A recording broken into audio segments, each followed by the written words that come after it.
été changé, et même les maillots pour le Sahel, puisque j'étais témoin à Maradi, à la suite d'un match en tout cas très psychologique. Et voici Durana, Abraman Waje Boko, Inoussa Makaou, Ino Garba Abdelaziz, Haruna Mamalawali, Ibrahim Sebou Hassan, Abdurrahman Omar, Mama Sani Chebou, Yaya Oumarou, Mama Hajim Warkassoum, Karimou Idrissa et Alain Geza Nozer. Il a un nom encore. Il a un autre nom, puisque ça n'a pas été mis. Et tenez-vous bien, chers téléspectateurs, Magloire, eh bien, il faut qu'il ait une gloire ici. Jean Magloire. Le numéro 16, c'est lui le portier, parce que le technicien, lui, met par ordre numérique du 1 jusqu'au 11. Voilà, donc le numéro 16, c'est lui le portier. Il s'agit de Karimou Idrissa. Tandis que côté Sahel aussi, le portier porte le dossard numéro 16. Voilà, le réalisateur nous montre un petit commentaire sur les arbitres. Arbitre central, Ibrahim Atama, le grand international. Oulala, il va partir avec regret, c'est sa dernière apparition là que vous voyez. Il est là au centre là, vous le voyez avec, il fait un signe gestuel. Atama, ça fait plus de 15 ans, dont 7 un arbitre international. Il a sifflé plus de 20 matchs internationaux à travers le monde. Atama va se consacrer, a-t-il dit, à sa profession, parce que c'est un inspecteur de finances. Donc, c'est vraiment son dernier match ici, mais il nous a confié qu'il ne va pas quitter cette sphère ronde qu'est le football, ou le ballon, j'allais dire par ricochet le football. Il y restera, a-t-il dit. Et le voici justement en conciliabule avec les deux capitaines pour le toast. Et la photo souvenir, ah oui, Atama avec le ballon, il va dire dans les années à venir, voilà, ça c'est mon dernier match et j'ai eu l'occasion, s'il vous plaît, de siffler la première finale délocalisée à la Coupe nationale, mais sinon en termes de délocalisation, il y en a eu deux déjà en championnat national, mesdames, messieurs. En 1983, où le Jean Gorzo a rencontré l'Olympique à Difa, et en 1987, où le même Jean Gorzo, s'il vous plaît, a rencontré le Zumunta à Dosso, puisque j'ai eu en tout cas cette occasion de voir ces deux matchs, quand il s'agit de... Et c'était avec l'autre fédération en termes de championnat, mais concernant la Coupe nationale, c'est la toute première fois dans ce grand stade que porte du nom de Londi Dimonzo, ce grand joueur de centre RDA qui en 1974 est devenu l'espoir sportif club. Et bien Londi Dimonzo y est né dans ce quartier, ce même quartier, là l'emplacement de ce stade. Donc c'était le quartier centre RDA. Voilà le trophée. Pour la petite histoire, chez Londi Dimonzo, c'est à quelques 500 mètres. Et je suis persuadé ceux qui sont debout sur la tribune peuvent apercevoir la maison de ce de cette illustre disparu. Voilà, avec ce joli trophée et surtout les jeunes de Zander qui ont toujours pris d'assaut le stade Laondi Dimanzo. En tout cas, c'est ce qui fait la renommée de ce stade. Zander comme Maradi, le président Pelé l'a toujours dit quand il lançait le projet vert. Il fallait apporter des grands matchs à ce public qui est toujours assez mobilisé. Pendant ce temps, Ibrahim Atama, qui siffle l'un de ses tout derniers matchs, est en train de regarder son chrono. Alors pour rendre toujours hommage à Londi Dimonzo, on n'en finira pas. Lui-même, en tant que joueur, il en a gagné quelques coupes nationales avec l'espoir, puisque si on donne des dettes par rapport à cette coupe nationale, ça a connu des dettes avec soubresaut, avec changement, oui. Mais ça a été en tout cas stable depuis 1974. Avant 1974, c'était la finale de 1975 contre le Liberté, 1977 contre l'Olympique et 1978 contre le Sahel. Oui. Et il avait perdu, il a fallu attendre 1983, il me semble. 84 contre le Liberté encore. Et ils ont gagné un but à 0. Voilà, et juste après. Inoussa du Campes. Voilà, juste après, ils ont pris leur deuxième trophée. C'était contre l'Olympique. Un but partout et tir au but, 6-5 pour l'espoir. et que c'est parti Moussa chrono à 0. Voilà. Vous avez oublié. Contre le bal là, la réseau du Sahel là. Nous sommes vraiment en contre-jour. Nous avons un véritable reflet. Monsieur le réalisateur, daignez nous excuser. Nous avons des difficultés Voilà, de voir on les sera images obligé sur le d'aller petit au-delà écran. de l'écran. Et nous sommes donc obligés de tricher. Cela ne vous plaira pas, même nous, mais nous sommes obligés compte tenu de... Voilà, Il cette fait un balle soleil de de plan 35 Pepe. degrés ici à Zander. Parfait Kwasi pour Karim Parezo qui concède la touche. Ici, carrément devant nous.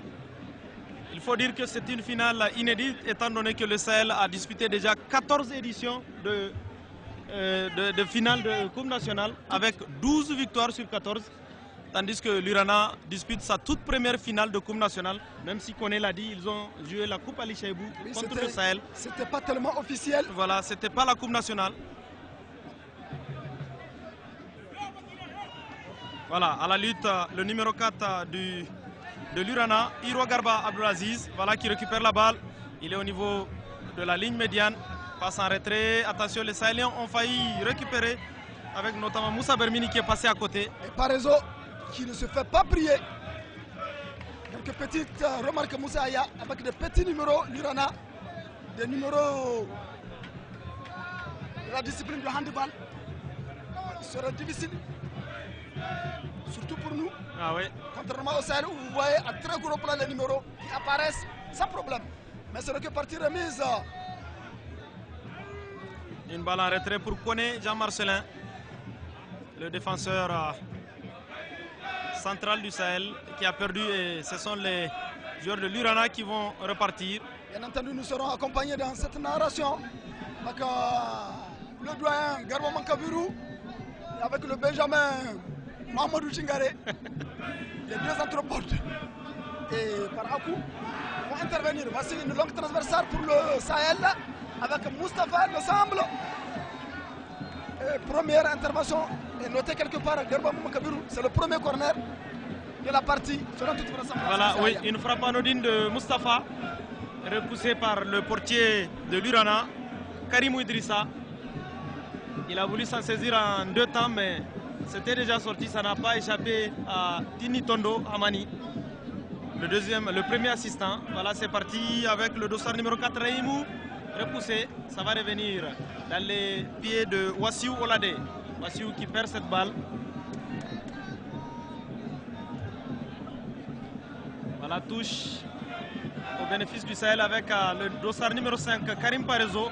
Karim qui joue devant lui pour Moustapha. Moustapha qui va se retourner, c'est fait. Il joue avec Raimou Diboul. Raimou qui résiste à la charge. Cette fois, c'est Karim Parezo qui est sollicité côté droit. Karim Parezo toujours qui a pu jouer avec Raimou qui a perdu. Attention à cette intensité. En tout cas, sur chaque balle, il y a des petits tacles. Ça va être très dur comme finale. Voilà, les joueurs de l'Urana avec le dossard numéro 2, Abdulrahman Ouajé.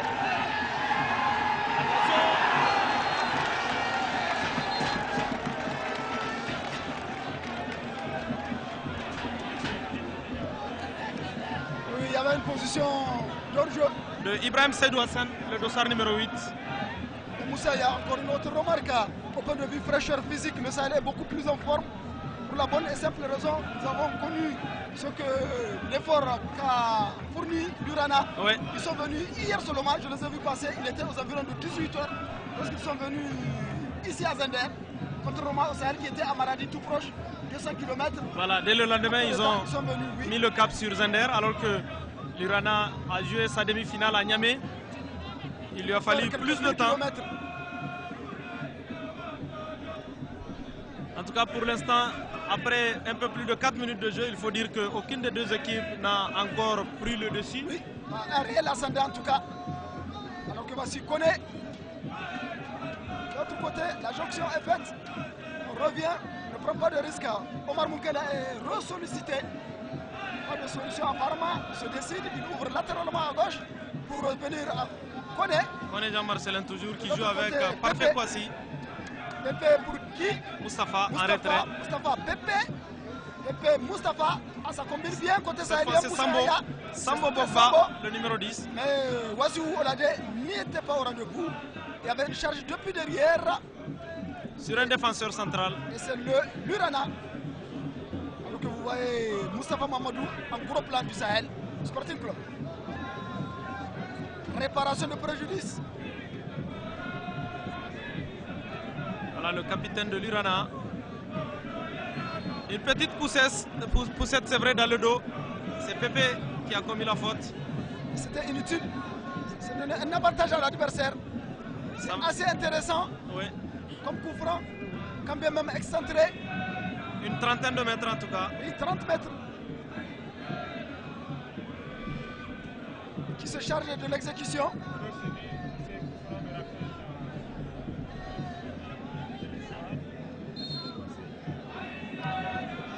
La même distance. Sauf que, sans coup férir, Omar Moukela, le portier sahélien, illico presto. Voilà, c'était un coup franc de ce dossard numéro 2 de l'Urana. Abdraman Ouaje Bako, oui. Au four et au moulin, ce jeune homme. On l'a vu sur le côté gauche tout à l'heure. Il s'est retrouvé sur le côté droit. Voilà, c'est lui qui est sollicité. Abdraman Ouaje. Joli contrôle. Succession de centre. Intervention prompte de Jean-Marcelin. Oui. Mais il a été rapide dans l'agencement des actions. Ce jeune homme, Ouaje Bako. Abdraman Ouaje Bako. C'est lui encore sur le corner. C'est parti intérieur, pied gauche au premier poteau. Tête sahélien pour repousser. C'est Raimou qui a eu une charge sur lui. Faute sifflée par Ibrahim Atama.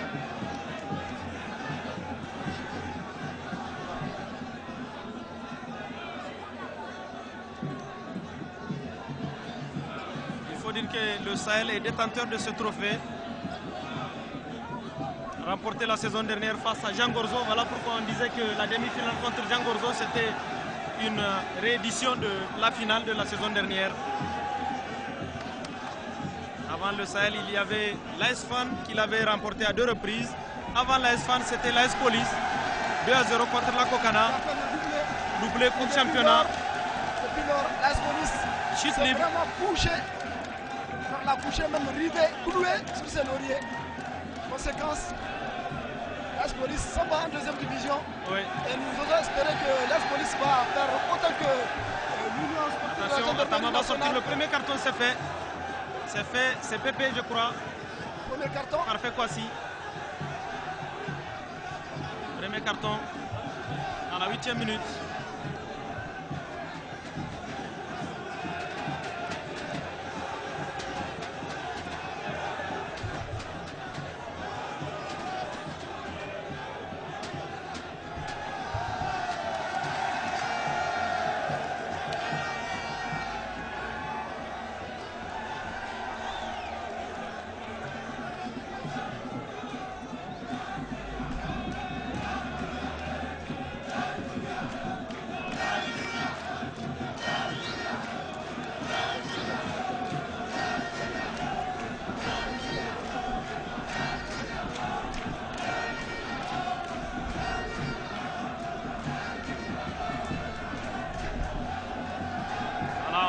Sur la faute.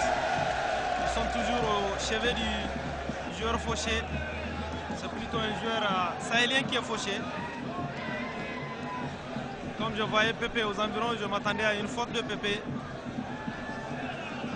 Voilà, c'est plutôt Sambo Bogba du Sahel, le dossard numéro 10 qui a été fauché.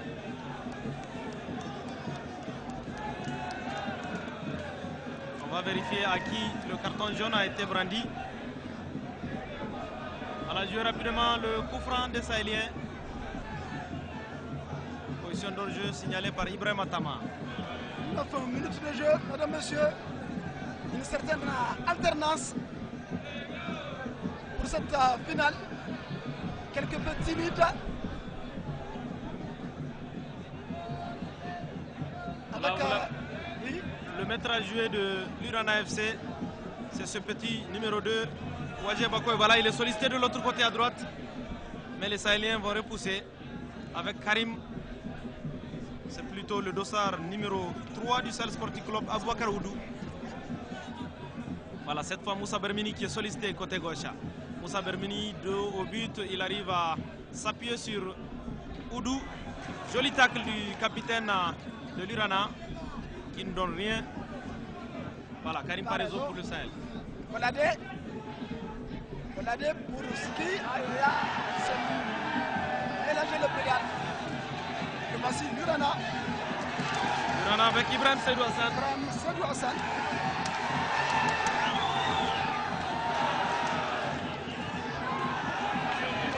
Non, c'est qu'il a été beaucoup individuel, Ibrahim Seydou Hassan.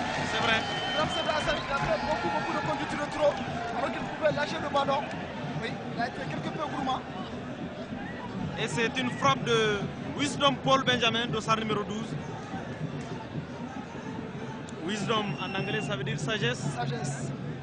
On va voir s'il est sage. Nous avons à l'écran Omar Moukela, portier du Sahel Sporting Club.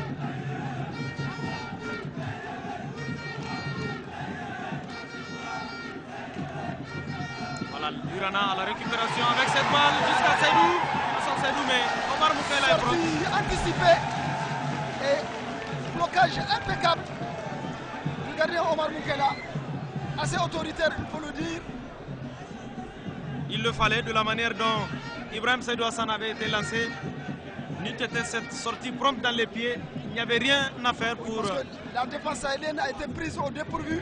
Il n'y a pas une position de rejeu, ma foi. Il a fait l'appel derrière la défense, c'est très beau. Et Mamadou Djingare, quelques 11 minutes à jouer. On peut déjà... Attendons de voir cette action d'abord. Voilà, Ouazé Boko qui arrive à centrer. Boko. Repoussé par Koné Jean-Marcelin. Une deuxième fois, en tout cas, maintenant les choses commencent à se décanter, Moussaïa. Il est insaisissable sur ce côté droit. Et côté Urana, à 3 reprises. Le petit milieu offensif de poche. Oui, il faut qu'il y ait une certaine lucidité d'esprit au sein de ces joueurs, tels que Wisdom Benjamin. Surtout à la réception, il arrive à centrer, c'est vrai. À la réception, il faut de la lucidité. Voilà, Yariam Mamadou Djingare.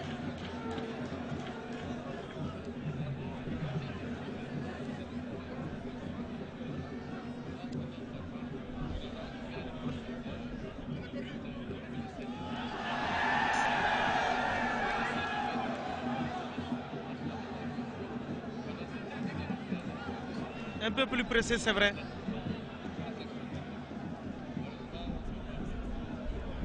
Et malheureusement, ça nécessite une débauche d'énergie.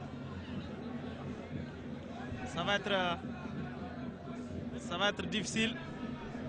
C'est vrai, parce que c'est une équipe du Sahel là, qui joue avec le psychique.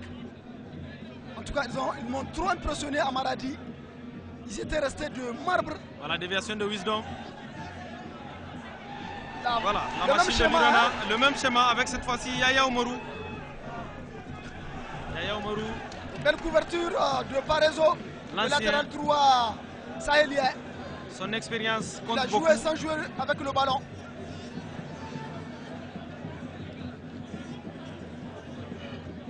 Alors en termes de statistiques, Kabirou, après 13 minutes de jeu, qu'est-ce qu'on peut en dire?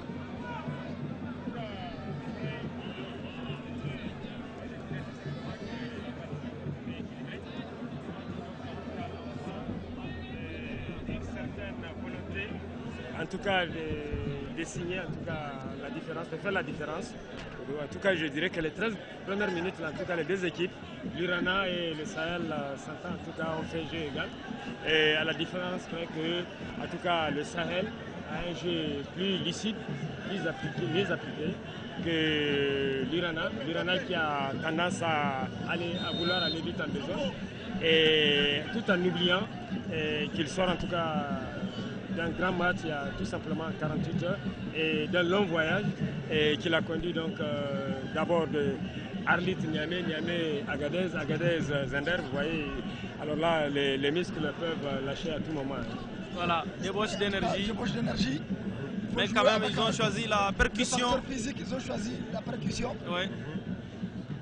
Et surtout que c'est une finale, on peut aller jusqu'aux 120 minutes, jusqu'au boutisme, comme disent les amateurs de football. Voilà, il faut donc savoir gérer les énergies. Voilà Dewassiou qui a contrôlé pour le dossard numéro 10, Abdoulaye Koulibaly de l'Urana. Attention, il n'est pas hors jeu. Il n'est pas du tout hors jeu, mais il a choisi de ramener. Il y a une main de Karim à l'entrée de la surface. Ça n'a pas échappé à Ibrahim Atama.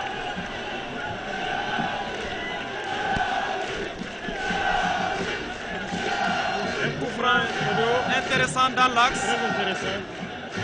Pour l'Urana FC, il faut le dire, ce joueur a voulu être altruiste, sinon il pouvait aller de lui-même.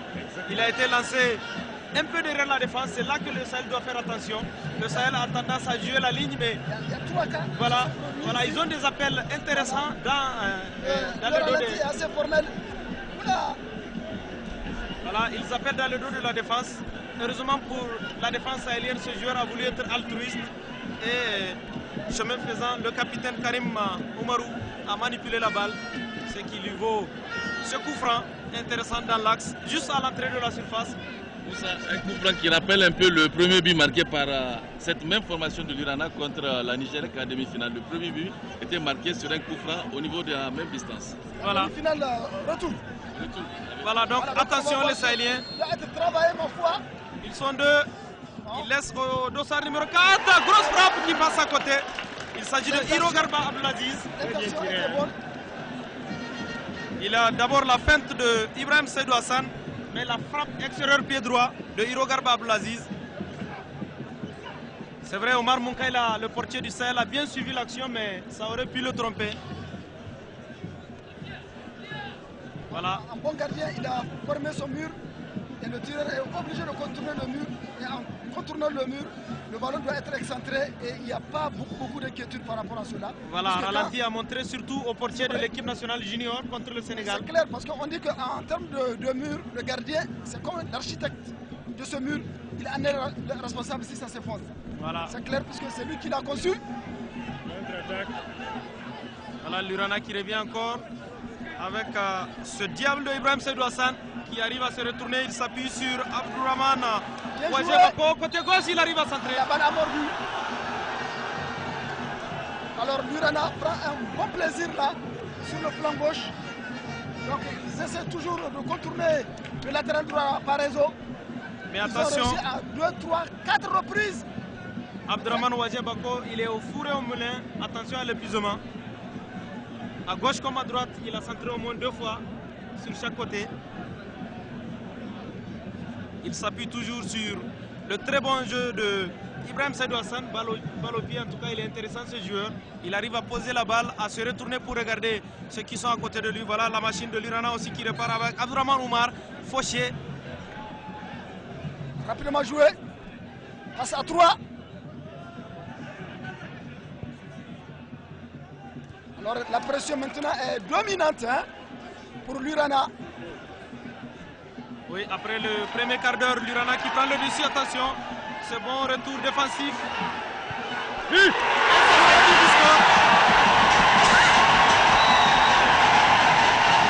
Abdourahman Ouadjé Bako, extérieur pied gauche, pivot. Il a très bien ouvert son pied.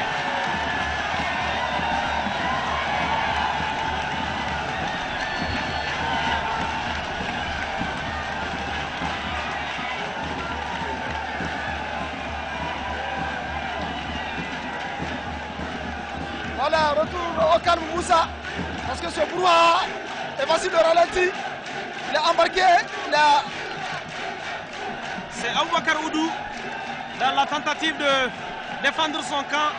Je parlais même de bon retour défensif de Aboubakar Oudou. Voilà. De l'intérieur du pied. Intérieur pied gauche.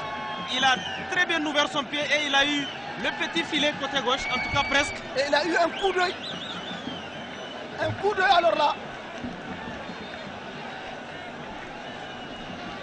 18e minute. Et à la 18e minute, et l'on n'est pas du tout surpris Kabirou, Oui. puisque la pression était en tout cas flagrante. Elle était flagrante, elle était intenable Elle était intenable. du côté des Et les occasions manifestes de but, en tout cas, personne ne serait surpris à cet instant précis que l'Urana inscrive le premier but après moult occasions. En tout cas, les techniciens l'ont toujours dit. Un défenseur ne doit jamais ramener la balle dans l'axe. Et c'est dans l'axe que c'était plutôt Aboubakar Oudou sur le côté gauche qui a ramené. Et ça a été fatal puisqu'il a été vigilant ce jeune homme, Abdourahman Ouadjé Bako. Je m'inquiétais pour sa débauche d'énergie. Il aura fait l'essentiel avant de s'épuiser dans ce cas. Et voilà cette belle image-là. Les deux adversaires-là se congratulent vraiment. Voilà, et ça fait plaisir, mesdames, messieurs.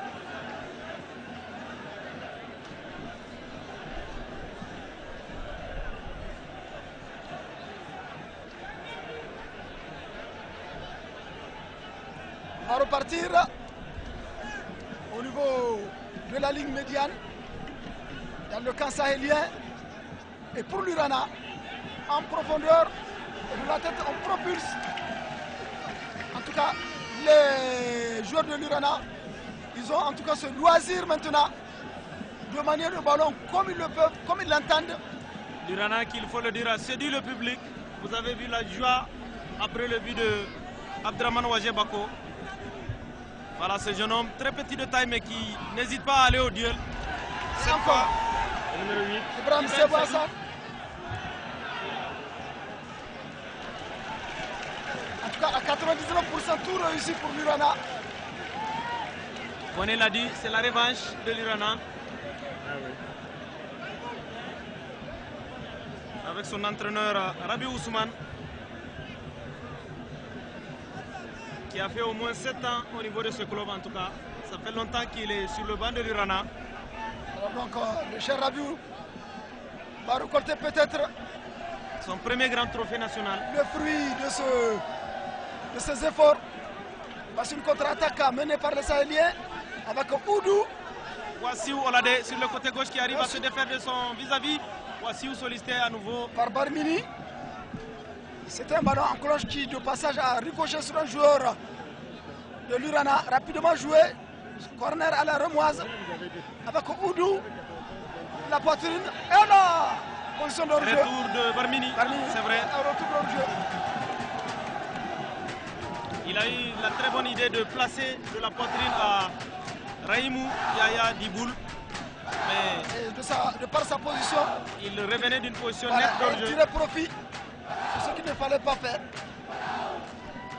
Une très belle animation ce soir, cet après-midi au stade Laondidi Manzo. Toutes les tribunes sont pleines et puis même derrière les grillages, on voit. Voilà. Voilà, l'Urana qui pousse toujours. Avec Wisdom qui arrive à donner sur le côté gauche à. Je ne vois pas son dossard, c'est le dossard numéro 2, l'auteur du but, Abdraman Ouajé Bako. Très technique ce jeune homme. C'est toujours l'Urana qui est en possession de la balle avec Hiro Garba. Le compartiment à notre très beau mouvement collectif Moussa Aya de la part de l'Urana. Oui, et voici une contre-attaque sahélienne. Amorcé par Olade Wassiou, c'est lui qui a décroché pour venir C'est un joueur récupérer assez la balle. revoltant. Oui. Il se plaît un peu partout. Il était à droite il y a quelques instants. Il a complètement changé, sinon radicalement changé de position. Voilà, contre-attaque. Les Sahéliens sont tous partis pour aider Olade Wassiou sur cette contre-attaque, mais l'Urana va contre-attaquer aussi. Retour d'hors-jeu, c'est vrai. En tout cas, le match est assez animé pour l'instant. Depuis l'inscription de ce premier but à la 18e minute par Abdraman Ouajé Bako. Un but somptueux. Alors, autant apprécier l'initiative du chef de l'État de siffler cette délocalisation. En tout cas, ça en vaut le coup. Un public très nombreux au stade Laondidi Manzo et une partie très plaisante entre le Sahel et l'Urana. L'Urana, chaque fois dans les bons coups. Et Moussa, je suis persuadé et je pèse le mot. Si on était à Niamey, on ne verra pas tout ce beau monde. Ça, je suis formel. Même à guichet ouvert. Regardez tout autour du grillage. Il faut propulser le sport. En tout cas, c'est une véritable amorce que le Niger vient de prendre. À tout point de vue, il n'y a pas que le football. Vous vous souvenez, en 2006, ici au stade Laondidi Manzo, à l'époque c'était la pelouse naturelle qui était récemment posée, qui n'avait même pas suffisamment pris. Il n'y avait pas un match de football, on était venu ici pour réaliser une émission de 100% foot. Il fallait voir le public qui avait pris le stade d'assaut, c'était exceptionnel. Ça vaut le public d'un grand match Sahel Olympique à Niamey en tout cas. Vous me donnez une bonne idée, Moussa. Et aussi un peu de localiser le 100% foot. Pourquoi pas, membre du Général est témoin. À l'époque, on l'avait arrêté avec Adine Algalas, responsable régional à Maradi actuellement. Ancien président de l'Union de la sportive, ancien journaliste sportif aussi. Alors Moussa, je disais par rapport à la politique sportive au Niger, il faut y revoir, inciter, trouver, à partir du moment où il y a la matière, la toute première matière c'est la jeunesse. Et là, Dieu seul sait la potentialité regorgée par le Niger. nous avons encore le deuxième atout, ce que nos responsables politiques en tout cas s'y mettent, s'y donnent et ils font. En un an, le Niger en tout cas a séduit pratiquement le monde entier. Voilà. Et il faut cette volonté politique. Moussa, j'ai dit que pour renforcer cela, il faut ramener le sport même à l'école. Je vous jure, pratiquement c'est chez nous seulement, ou dans les concours et examens, il n'existe pas de questions de sport. Et surtout que nous maîtrisons la lutte, pourquoi pas un peu de lutte. Et petit à petit, inciter le monde scolaire à aimer, à se rapprocher beaucoup plus du sport. Dans les concours et autres examens. En quelle année, par exemple, c'est une date historique, ce 3 août 2012, cette première édition de la Coupe nationale jouée quelque part où c'était. Voilà, il faut en tenir compte de ça. Et surtout, il faut noter que ce 3 août 2012 est exceptionnel, car côté Jeux olympiques aussi, nous avons pour la première fois un Nigérien admis en finale. C'est en aviron. Aviron, c'est quoi? Le public ne le sait pas, peut-être ce sont des rameurs avec les pirogues. Le Nigérien... Colo Colo. Voilà, Colo Colo. Colo Colo. Et donc, notre compatriote Hama Issaka Jibo se trouve actuellement à Londres, où il a dû faire la finale d'aviron ce matin. Et on n'a pas encore les nouvelles. La pirogue. Mamour Djingare, l'homme du bord de fleuve, en tout cas, fidèle à son Haromanda natal. Donc oui, et 40 ans, peut-être 40 ans plus tard, Moussa, 40 ans plus tard, le Niger va glaner une deuxième médaille. Voilà. On se souvient en 1972. Sauf que Kodo, il ne faut pas qu'on donne un faux espoir au public. La finale d'aviron, il y a 4 personnes. Donc si notre compatriote termine 4e, il n'aura pas de médaille. Peut-être les 3 premiers vont avoir. On a dit peut-être justement, Moussa. Voilà, donc il ne faut pas que les gens, à la fin, nous disent qu'on a promis de médailles qu'ils n'ont pas vues. Ce n'est pas la peine de faire toute une histoire. Ils sont 4. S'il est 3e, il aura la médaille de bronze. 2e, il aura la médaille d'argent. Le premier aura la médaille d'or. On va faire appel à tous nos sorcos. Mamoud Djingare, pour qu'il assiste à notre compatriote. Voilà l'Urana qui pousse toujours. L'occasion. L'Urana est en vadrouille. Voilà l'occasion de rappeler le parcours de cette belle formation, l'Urana, qui a commencé les 16e de finale tambour battant avec une victoire 5-1 en déplacement sur le terrain du Tagour provincial de Dosso. En 8e de finale, l'Urana a tenu l'AS Douane au nul 1 but partout à Niamey avant de s'imposer au tir au but 6-5. Après, en quart de finale, c'est ici à Zender, sur la pelouse du stade Laondidi Manzo contre la ZAF. C'était le match le plus difficile de l'Urana. 2-0 et puis demi-finale contre l'AS Nigelec. Aller 1 but partout à Arlit. Et retour à Niamey aussi 1 but partout. Il a fallu donc les tirs à but. Moussa, il faut y ajouter quelque chose. Les clubs d'Arlit, les deux, que ce soit l'Urana ou la Kokana, c'est les deux formations qui n'ont pas de problème en déplacement. Ils sont partout à l'aise, comme s'ils évoluent chez eux. Et ça, je vous dis qu'il y a un supporter. Et voici le but. On revoit le but. Et quel bon sens. Regardez, hein, c'est pas tout le monde qui peut entre deux joueurs. Et regardez comment il va faire. Hein, tout juste un petit geste là. Ouvrir son pied gauche, c'est parti. J'avais cru qu'il allait botter avec le pied droit. Très intelligent. Il y avait une fête de frappe aussi. Et il a un peu ignoré le ballon. C'est intelligemment joué quand même. Voilà, on a parlé du parcours de l'Urana. On va revenir sur le parcours du Sahel Sporting Club. Tenez-vous bien, 16e de finale contre Toubal de Dosso, 10-0. 10-0. Oui. C'était du basket-ballon. Il fallait le faire. Mais ouais. Dès le 8e de finale, les choses difficiles ont commencé. 1 but partout contre l'Olympique. Et le Sahel est passé au tir au but, 4-2. Quart de finale, c'était contre l'AS Garde Nationale, le champion sortant. Donc le nouveau champion en 8e de finale, mais le champion sortant en quart de finale. L'AS Garde Nationale, le Sahel l'a battu 1 but à 0. Et en demi-finale, Sahel Jangorzo, 1 but partout à Niamey. Le Sahel a eu le mérite de venir s'imposer en déplacement à Maradi au retour, 1-0. Voilà donc le parcours élogieux de ces deux formations. Et maintenant, si on revient sur le terme palmarès, c'est l'UBAC et l'Adré entre l'Urana et le Sahel. Oui. En termes de. C'est l'existant et le néant. Franchement. En tout cas, 16 trophées brandis. Oui, il ne faut pas, parce que 12 plutôt. Le Sahel, c'est le club traditionnel.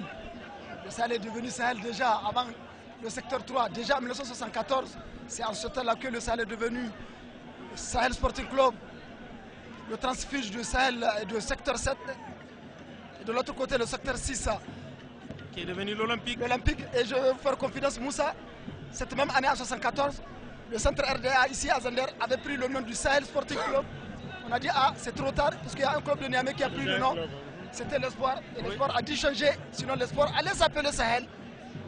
Et Sahel, je me rappelle d'un certain Jean Kiki, d'un certain, tenez-vous bien, Bako Adamou, le même que nous avions connu vraiment, qui était l'une de l'ossature de l'Espoir sur le plan technique et administratif.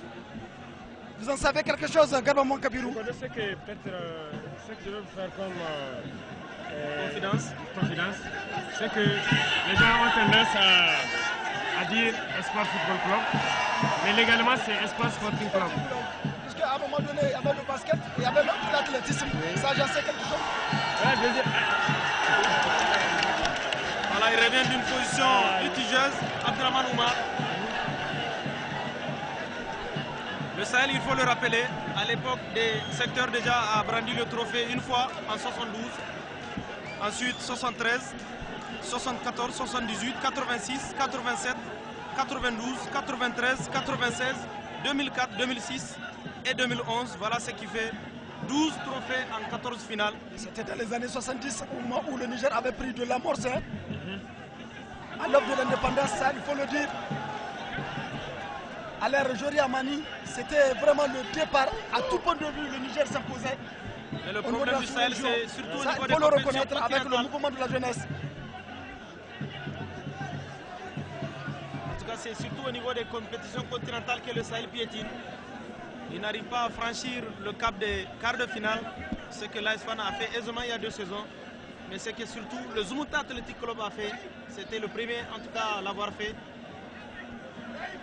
au début des années 90.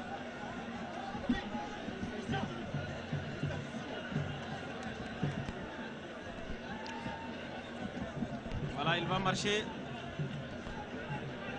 Ibrahim Seydou Hassan, il refuse de sortir sur Civière.